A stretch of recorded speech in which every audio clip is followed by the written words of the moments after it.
concept is silly, it's ridiculous, it's a waste of time. They didn't want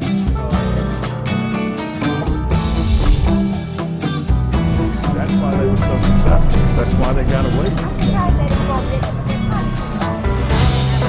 Made a living in very dangerous. This is really an integrated blend all sides. Dianne Andrews in black and white.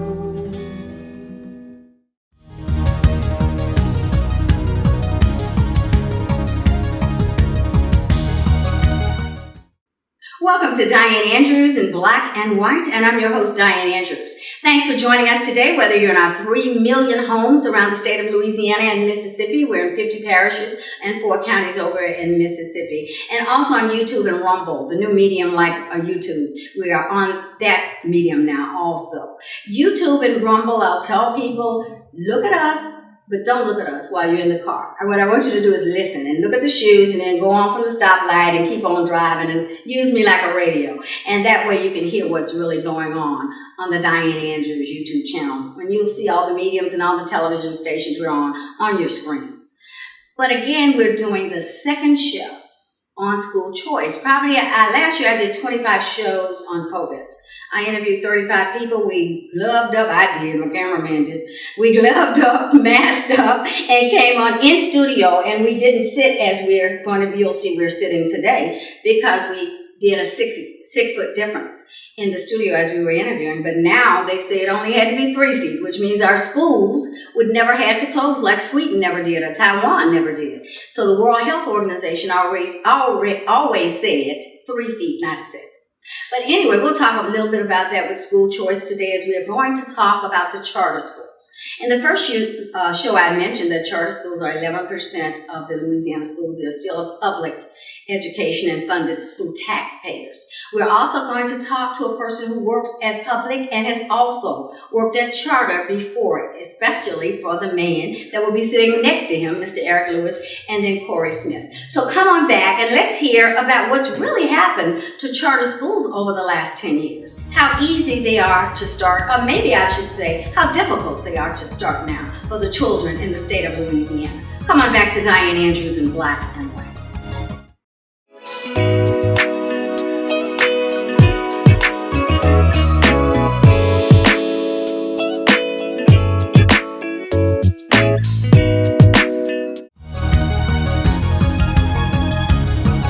Welcome back to Dianne Andrews in black and white. As I stated, this is our second show in a series on school choice. We did homeschooling and we did a Back to the Future where I brought in Mr. David Watley, who had desegregated very high. And when I took him back there, out of 700 students, there were only 4 that were white in that school. And in the early 60s to mid 60s, he desegregated. And of course, he desegregated. There were no whites. So we're going to talk about all the options. No blacks, all whites. There are more options today than ever before for children in the state of Louisiana, which is 699,000 who are in the public school system. There are 57 million in the country. And in the country, about 10% is private. Here, the numbers are higher, 16 to 18%. And in New Orleans Parish and Jefferson, up to 33% are in private schools. And as you know, that gets no public tax money to private schools. So I wanted to talk to Corey, is from Monroe, born there, but from Bastrop, really. That's right. And came down here to go to Southern in 2008, I think. 2008. He came down here and he majored in political science and still has aspirations of being an attorney, a lawyer, and has run for Metro Council here in the city of Baton Rouge. So we appreciate my homeboy Thank you being for having on me. here. I always have friends on too. Mm-hmm. And if not, we become friends. Like right. myself and Mr. Wiley have become very good friends. And he's done such a tribute to this country for the work he did, helping desegregate a school. That's a big deal. And back in the day. So you help people form LLCs. I do. And you also do nonprofits. You help them form Yes, nonprofits. I run Corey Smith Enterprises where we write business plans, LLCs, do 501c3s, as well as help start other nonprofit organizations. I also run a nonprofit called ROCK, Reaching Out to Community Kin, where we help families and individuals that's battling kidney disease. Oh, that's why I saw that on there. I on the home health before, and we had so many blacks with kidney renal failure, the correct? name of it. Yes, ma'am. Yeah. So And that comes a lot of times with high hypertension over the years, Mhm. or diabetes, or both. And renal failure is a big problem in the average life. It's only 7 years after you get contract renal failure. Next to you, we have one of your former bosses, Mr. Eric Lewis, who owns a company now. But I'm going to tell you a little bit about his background. He's an electrical engineer, and he also has an MBA. He worked for Raytheon, but first before that, TI over in Dallas. Then he came back here to Alexandria, and then came on back to Baton Rouge, where he's very involved in the community with 100 Black men, and he works with the NAACP and a lot of other organizations. But he has his own business now. He owns a charter school, is one reason that he is here with us to talk about the pitfalls, the things to look for, and how difficult it is to start. I may get the name wrong. I got it wrong at first, and then he told me, and then I got it right. So let's see if I can get it right. This IBAW is the name of his business, and it's a consulting business in project management and other technical consulting. But here he is today to talk about charter schools. And you owned Apex Collegiate Academy that is no longer around since 2019, and you had it since 2016, I think you said 3 years. So tell us about that. How large was it? Why did you want to get and to start a charter school, and what happened, and what can people do today? Yeah, so Apex was originally planned as a 6th through 12th grade school for students in North Baton Rouge. And the reason I started it, I actually have been involved with my consulting company and just volunteer work in the educational space. Had done a lot of advocacy work to create some of the options that you talked about in previous shows, working out as a legislature. And so just understanding that kids throughout the state, and particularly in our community here in Baton Rouge, needed other opportunities to really fulfill their potential. And so I had the fortunate opportunity to be selected for a highly selective fellowship program that literally took me through the process of starting, leading, and running a school. What year was that? So that was in 2014 to 15. It was an 18-month program. Had the opportunity to visit high-performing urban charter schools throughout the country, and then work with a team of professionals who had, again, formally run schools in developing our charter application. I mean, the question of whether or not it's a simple process, it's not, and I don't think it should be. It's a very rigorous and strenuous process. You have to write you have to write an application. There's a rubric that you have to pass. Both the leader and the board members have to go through an interview process with the authorizer, which in our case was Bessie. And it's a very tedious process. And so again, I think it should be. I agree with you. And so we don't, You're we don't developing just lives. yeah. And so it was an 18-month process for the fellowship program. It was another 6 months to actually get approved. And then we spent an entire year recruiting staff and families into the school. So the founder, as I read, you said on your resume, the founder of the school, you go out and recruit, and you hire people to help you recruit educators? Well, no, technically it was myself and one other individual who ended up, Ms. Armstrong, who ended up being our director of operations. So once we got approved, I was hired, and then I was able to hire two other staff members. And so we spent, technically it would have been a year, but we got approved in December. So we spent the next 6 months going door to door, going to community events, visiting with families in their homes, encouraging them to, come to the school. But it's also during that time, I mean, we went to several places around the country, went to a number of different things here in Baton Rouge and in New Orleans, recruiting staff members and teachers. And so, in the startup process. Does charter pay higher wages than public? So public? So as a charter school, we receive the same amount of funding that public schools receive. We have the autonomy per student. How much is that? Roughly between $10,000 and $12,000, depending on the age level in Baton Rouge at the time.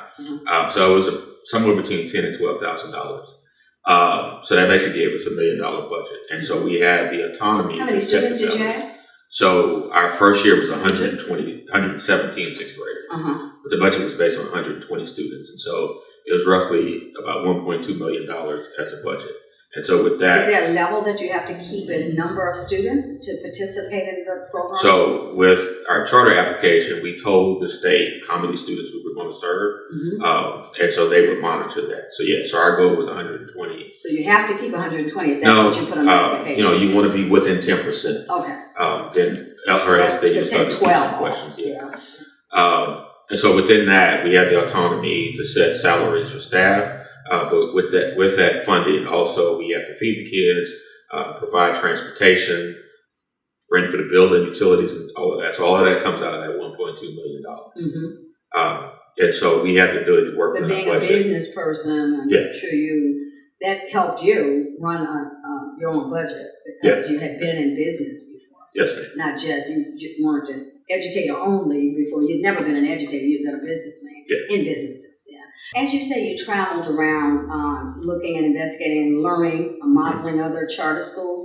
Most charter schools from underprivileged children that you saw in Louisiana and around the other states? Yeah, so actually I personally visited one school in New Orleans, but with the program, it was mostly on the East Coast, California, and in Nashville. So we visited some schools in the South and Memphis. But every school that we visited targeted a similar demographic. So it was low income children of color. And so I think that was the idea for the program, was to help us to see that it could be done successfully with the students that, have traditionally struggled in traditional schools. And that's what I read last night about charters. 11% of schools of the 699,000 now students are in charter schools in the state of Louisiana. How many, what were your pitfalls? Did you enjoy what you did? And would you consider, it was 3 years, and you had approximately around 117 to 120 students every year, I assume, all three? You mentioned 1 year. So I think, there are a couple of things that happened. So the goal was to grow by 120 students each year. We had a facility that was not provided by the state or the school district. So where are you located? I think I saw that. We were at a local church, Mount Pilgrim Baptist Church, in Scotlandville. Oh, okay.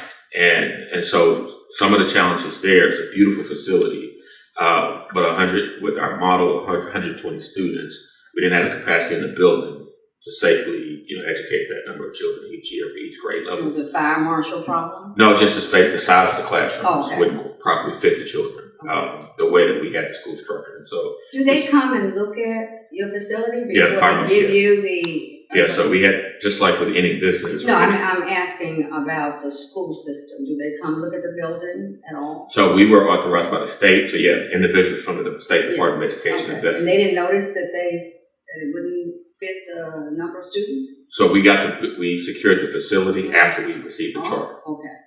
So we had looked at a few different facilities. Yeah. And it's just, Baton Rouge is kind of really cramped with school space anyway. And so. But we're number 49 for safety from that Wallet Hub report, 50th out of 51.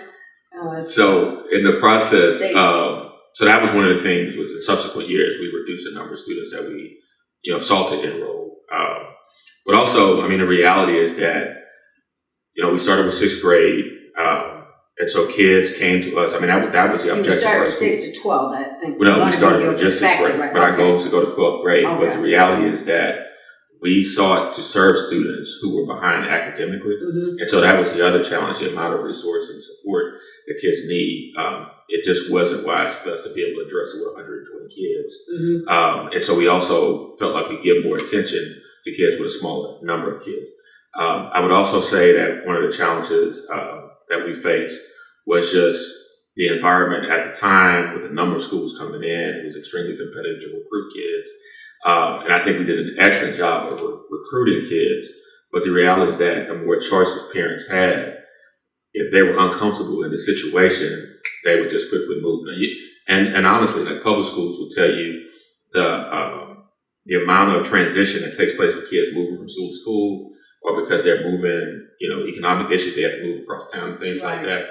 That was a huge challenge. And so we spent a lot of effort and energy in working to retain kids. And it's probably even more so in charter because you don't have to. You provide transportation, I heard you say. You don't have to. In this public, you have to be in your traditional district. Right. But you don't. You Yeah, so we had kids from bring them here, right? all across the parish. Right. And they can move where they want. And so if, as an example, there was a challenge around expectations and dress code or your behavior, and as a child, they didn't like, the expectation that we placed on them, and there was an And they had, as we talked about earlier, uniforms. Yeah. And you all bought the uniforms also, right? We provided uniforms for the students. So did the parents, did you find that the parents were more confrontational? Like my little Johnny said, this happened to him at school today. So that was a small percentage, but again, I think that just happens in our society, period. I think that was a small percentage, but I would say, even with issues like that as a school leader, I think I took great extents to address the parents and help them understand that we're trying to do what's best for your children. And so we had that, but I think we also did a good job of, again, retaining families. Mm-hmm. And I think there are instances where, to this day, and I'm sure Mrs. Smith has the same experience, like to this day, there are kids and families from Apex that we still have excellent relationships with because of the environment that they were in. Let me ask you, of course, as you have worked with him, and since now you're in the public school system, do you find, and I think that's an asset with charter, that the parents are more involved than they may be in public, and you would be the person who's worked with both here that would know, but they're more involved with charter because that's part of the issues, good issues with charter I was reading. I wouldn't say the parents are more involved. I would say that the charter school have more requirements for you to reach out to the parents. Mm-hmm. In the public school system. But doesn't that make them be more involved because they got to answer your questions? Well, you're going to know. They don't know. No, because the teacher is required to reach out. That doesn't necessarily mean the parent is going to answer or be available. Really? So you just have more requirements to reach out to the parents in the charter school. Can I give an example? Sure. So, like, one of the things that we had in place at our school, and I don't know if this takes place in public schools. I have friends that work in public schools. But one of the things that we did in the design of our school was, instead of mailing, like, we never mailed report cards home. I never sent home with kids. So every time it was grading period, we had a report card night. And to Mrs. Smith's point, teachers had a group of kids that they were responsible for. They would have reached out to the parents, remind them about report card night. And so that just created an opportunity for. Did they come? Did you get a pretty good percentage that came? I think first quarter it was always high, and then it would later in the year. But I think they do that in public? Is one of the questions. Well, see, in public schools, being completely honest, they probably just not going to come at all. And so that was my point about. I thought there was more action in charter with the parents. Yeah, but I wouldn't say that doesn't necessarily mean it doesn't make the parent more proactive. I didn't say proactive. Yeah, they're not as more proactive. The charter school just have more requirements on the teacher to reach out. Yeah, but from what and keep documentation of reaching out. Right, but he was saying the first quarter they would get a good percentage, so they did become somewhat. Well, you'll have the same thing in the public school system too. At the beginning of the school, beginning of the year is always. Yeah, the parents want to meet the teacher. The parents want. Because just before we leave out that point, and so I think one of the pieces I forgot to mention is that so even if they don't come for report card night, for charter, you're talking. We're not going to send a report card home with the child. Like, you still have to come up to the school. So they would have to come get it. Yeah. So in order for you to get your child, did you keep some report cards all year and they never came? No, they eventually came and got it. And so but that's not a requirement in public. So when they come, they have to sit. And then they got to talk to a teacher, right? They have to meet with me because Mrs. Smith would be in class, and so they would sit and meet with me or another. So at least you got a chance to talk about it. Yeah, sometimes you get to establish some type of parental contact. Yeah, that's good, and that's a better. I'm going to ask this because on the show, Dianne Andrews, Black and White, we just talked in black and white, and what gray areas in the middle. But as a whole, our community, the Black community, we're 65% matriotic society, 65 to 75%. Was that a problem of lack of male in the family setting when Was that a problem in your school I'll system? let- Or is that a problem in public? I don't know if Public. I haven't answered that, but I'll let them answer. I won't say there's a lack of it because my experience, I reach out to the father first. Mm-hmm. And a lot of times the fathers are available. Mm-hmm. They do come rectify the situation. So I wouldn't say it's a lack of representation, but it's a lack of accountability. Is a lack of value on education. A lot of times the parents' education trains drastically over the years. And so once a parent who's been graduated 20 years ago and you're trying to make them do math the Eureka way, which is what we grade the process Right. and not necessarily the answer. We all know 1 + 1 = 2. And I'm going to show you on the paper, I'm going to give you 1 + 1 = 2. Now I need you to explain to me, how did I get to? Mm-hmm. And so a lot of times the parents just know I can show my child how to get to the answer, but I can't really explain this process. Right. The process is what they Right. And so, What were you saying? just to add on to that, and so I agree. I don't think it's a matter of absence, because just like again in public schools, like we have families that that may not live together, whatever. But when kids enrolled in the school, like we made sure we had all parents' contact information. Mm-hmm. And again, it's about building relationships, as Ms. said. So, as a school leader, I knew every child in that school. What percentage didn't have fathers in the home, if you can remember? May have been 60%, but I think again, my point is that that was irrelevant. I just wondered. But my point is that was relevant to me because I knew every child in that school. Mm-hmm. I knew where 90% of them lived and probably had been to their house before. Mm-hmm. And even if their father wasn't in the home, I knew how to get That's in touch what he with was them. saying, the same thing. Now, So you all it's- don't go to the home. No, not as a teacher. I don't go to the home, but I have worked in capacities where I was a truancy officer or a youth advocate, and I did make home. So in visits. public, you have resources you can reach out to Right. to go to the home. But truant officer, that's after something bad has happened, but you were just going to No, so for us, to establish a relationship between the school and the home, right. school leaders have to have a relationship with the Right. home. And so I don't know if we want to get to this, but I saw in the previous show where you talked about Last metal week. detectors and things Yeah. like that. Last week, Yeah. we talked about metal detection, things like that. Like we, again, with the design of our school, we didn't want policemen in our school because again, that's the school should be a safe space. Right. And so that's, part of that is about building those relationships and things like that. And so, truancy officers and things like that, like we didn't have in our school. It was about the school But you didn't leader. really need them.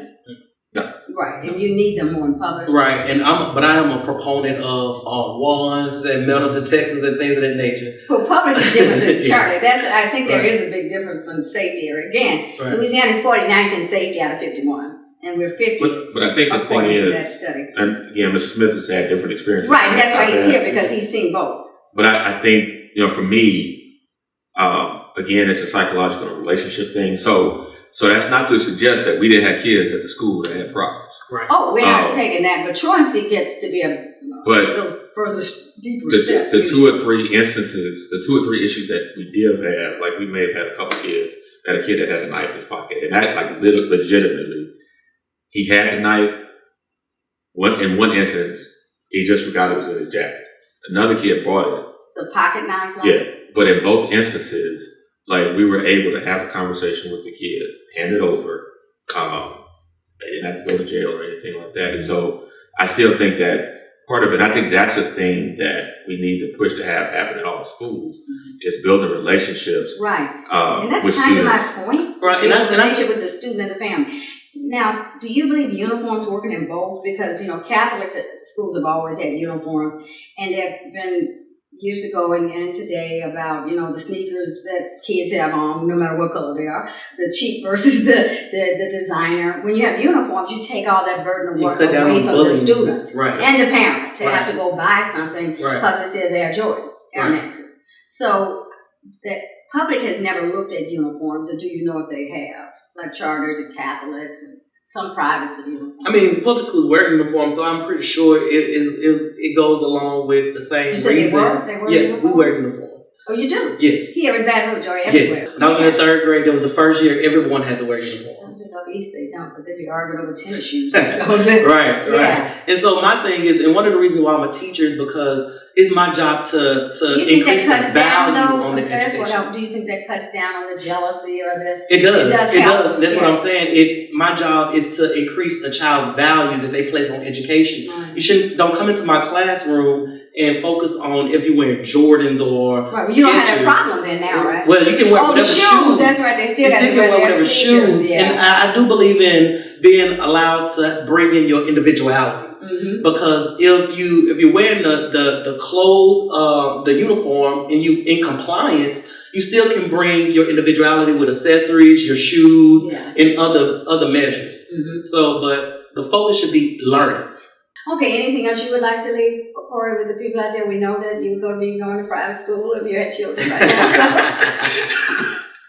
That's what happened at Parity, right? When we went up to Mr. Wiley back to Parity, Well, everybody was in private schools. Well, again, I would say Have you ever right taught now, it? You haven't done private school. No, I haven't taught at a private school.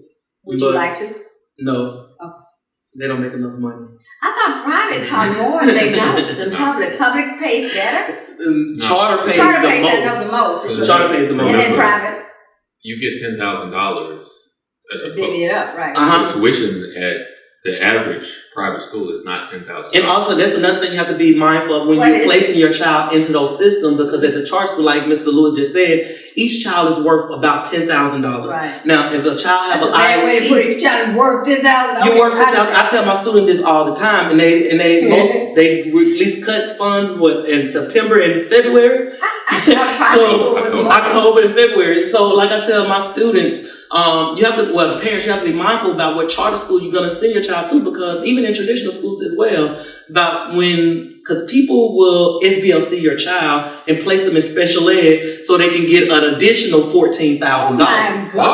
Or It's a If And you big- the parent better be paying attention. Or they will keep them there until October 1st, and then And then they're gonna get rid of put them. them out of school. That's correct. And They're then going. If you're in the seat October 1st, the school gets paid for you. That's right. Uh-huh. October 2nd, They're gonna kick your child out. that's when you see. This is charter you're talking about. Public. Both. This is public. Public and- Both. Yeah, So it's 'Cause all they about money. it is a A business. lot about all money. Yeah. With child as maybe So something. that's when you see discipline issues. Yeah, you're never gonna see a child gonna really get suspended from August to October 1st. You're not gonna get suspended now, They need that seat bill. but on October 2nd, They they're gone. gonna suspend you for what you did. They're gonna catch you Somebody ought to first start thing. looking at 80% of people suspended the day after. Right. Yeah. Okay, well, thanks very much. Is there anything else you'd like to leave with the audience out here? No, just that I think at the end of the day, for me, whether it's a charter school, a traditional public school, a magnet school, a private school, I think parents, should really focus on ensuring they find a school that best meets the needs of their children. That's going to challenge their child and allow their child to, live out their full potential. Thanks very much for being on Dianne Andrews in Black and White. Come on back to us next week here at Dianne Andrews in Black and White.